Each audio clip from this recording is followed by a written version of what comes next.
Sambil otot pahit terasa, obat dalam turunkan demam. Warisan leluhur penuh makna manja.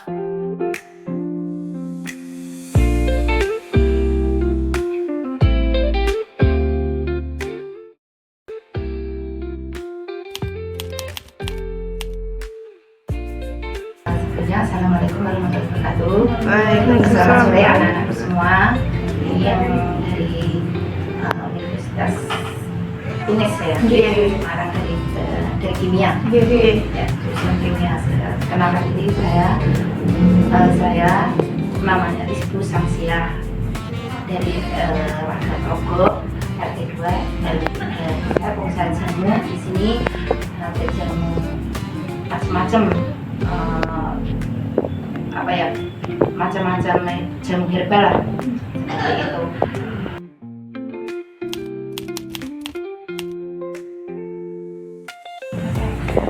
Awal mula ibu bisa jualan jamu tuh gimana sih dan udah berapa lama gitu? Saya jualan jamu dari 2011. Sebelumnya saya ada kerjasama sama kakak, karena kebetulan saat kami sebenarnya bertiga saat itu, terus yang masih mengembangkan usaha kami turun-temurun tuh ya, itu tidak saya, karena salah kakak saya yang dua-duanya sepupu saya itu sudah lagi tidak memproduksi lagi di sini. Waktu itu pandemi juga kita mendapat dampaknya juga seperti itu. Pas pandemi itu masih produksi juga? Produksi tapi ya menurun drastis, tapi ya kita namanya juga manusia harus berusaha. Saya setelah berdiri sendiri karena saya juga sering seminar, sering mengikuti ada kemana event-event gitu. Kita pengalaman di situ Mbak saya itu dulu kita ikut ada di grup itu khusus di semua anggotanya itu dari jamu. Yang ada sekarang masih ada di Kampung Jamu Ijen itu tahu di situ. Dulu ikut pernah gabung di situ, dan pengalaman saya seperti itu menambah motivasi banyak. Dari saya tadinya hanya biasa-biasa saja, dan akhirnya saya punya inisiatif gimana saya dalam masa pandemi itu, karena ekonomi juga pembeli ataupun konsumen itu kan berkurang juga Mbak di situ. Terus gimana caranya saya bisa mendapatkan konsumen lagi? Terus kita ikuti perwakilan dari seluruh kecamatan Mijen, satu kota Semarang termasuk Jawa Tengah itu. Saya mewakili kecamatan Mijen di rekor muri jamu se-Jawa Tengah. Alhamdulillah kita dapat nomor 10 besar.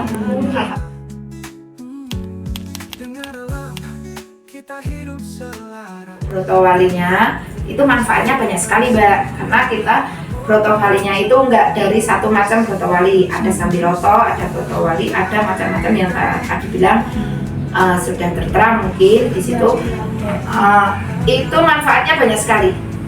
Itu manfaatnya untuk mencegah diabetes juga satu. Keduanya untuk kalau kita punya gatal-gatal, seperti itu kita misalkan nggak nafsu makan, bisa juga ya. Terus kebanyakan saat ini dari konsumen saya atau dari kebanyakan yang mempunyai gula darah tinggi. Ya, itu menurunkan gula darah juga. Udah itu alhamdulillah ya. Broto wali murni atau broto wali yang campur? Yang campur. Karena kan kita kalau broto wali murni itu nggak mungkin ya Mbak ya. Karena ya kalau pahitnya ya pertama itu pahit. Terus keduanya itu kan ada yang mengurangi. Kalau untuk broto wali sendiri kan cuma menghilangkan gatal ataupun kayak alergi semacam itu. Kalau dicampur macam-macam dari bahan-bahan itu, misalkan seperti itu, ada pon-pon lah, istilah Jawa mengatakan pon-pon dari itu, ada yang mengurangi, ada kolesterol, itu ada daun sisak kan ada juga itu di situ sudah termasuk juga itu kan mengurangi kolesterol, sering kesemutan kebas gitu. Terus ada temulawak sama temu hitam itu kan untuk menambah nafsu makan, dan untuk brokoli juga termasuk kan, misalkan perut kita sering kembung terus kayak radang gitu, itu bisa mengadakan juga. Itu intinya ya menambah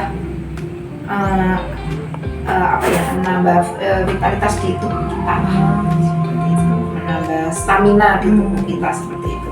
Itu manfaatnya banyak sekali di brokoli itu termasuk yang jamu yang brokoli itu. Kalau untuk khusus jamu sambilotonya menurut Ibu ada manfaat tersendiri? Ada sendiri juga. Kalau misalkan kita sakit kepala, nah kita ambil sambiloto itu terus untuk meredakan gatal-gatal seperti itu. Untuk lagi kalau misalkan kita agak pegel-pegel gitu juga bisa.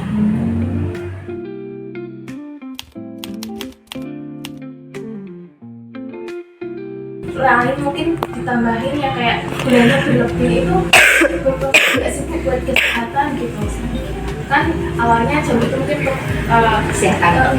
tapi ditambahin bahan-bahan yang mungkin dapat malah menurunkan kesehatan dari seseorang ya Bu. Ya itu semua kan tergantung orangnya. Tergantung orangnya. Kalau menurut ini pribadi saya, kalau menurut saya, kalau bahan pengawet itu tentunya dari kimia juga kan, nah, itu mempengaruhi juga. Nah, memang pengawet, namanya juga pengawet kan ada dari bahan kimia juga seperti itu. Untuk itu kan juga ya dibolehkan, tapi kan menurut Ibu karena kita itu kan jualan jamu bukan hanya sekedar untuk mereka minum. Namun khasiatnya sungguh luar biasa. Kalau saat dulu pernah sih Mbak untuk kompos. Limbah ininya berarti ampasnya Ya, ampasnya itu untuk dibikin kompos kita pisahkan. Yang dari dedaunan itu misalkan kan kita semuanya kan dari bahan alami tadi ya. Ya kita siram dari satu nanti di waktu itu di pengolahan kompos di kandang anak sapi. Dan itu dijadikan satu untuk kompos seperti itu dulu. Tapi kalau saat ini paling ya untuk tanaman bisa pupuk. Tanaman itu pun harus di itu ya Mbak, dibusukkan dulu lah ya seperti itu ya, dan nanti hanya diambil itu airnya.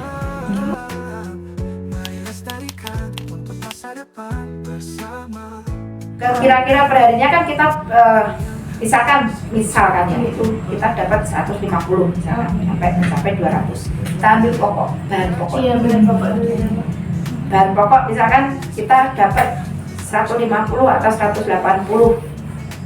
Itu paling enggak itu kita bahan pokoknya 100. Itu paten kan 100.000 itu nggak bisa kurang, nggak bisa lebih, karena di situ bahan-bahannya kita prediksinya bikin segini dan itu kurang lebihnya segitu. Pokok.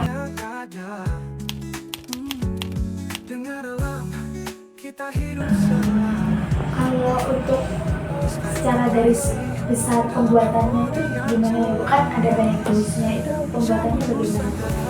Ya bertahap. tahapan prosesnya, cara pembuatannya. Awal.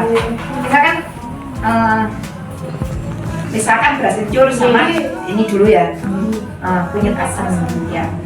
Itu awal kita rebus itu air, kita masukkan seperti itu.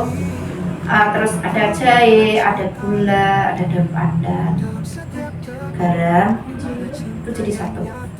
Direbus, mendidih, setelah agak menyurut, aroma kan ada, itu sudah baru aroma itu baru kita angkat.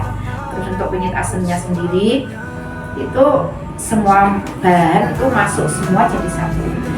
Itu pun prosesnya harus direbus sampai bagian awal kan beras misalkan harus ditepung dulu, nggak langsung beras dikencur sama beras itu jadi satu, nanti tepung, baru kita saring olah, langsung kita baru hasilnya.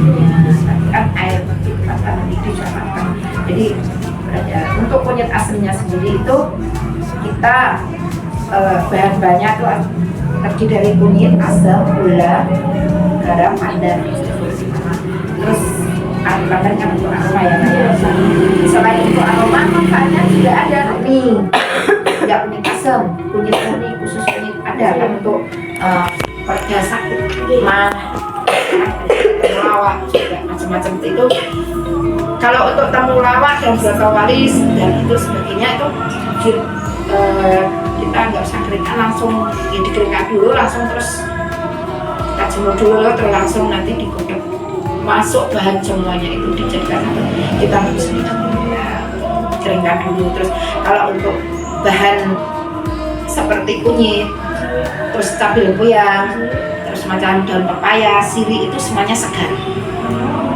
Kalau misalkan kayak seperti ini Mbak, saya mau jualan besok pagi dan pepaya ambilnya besok.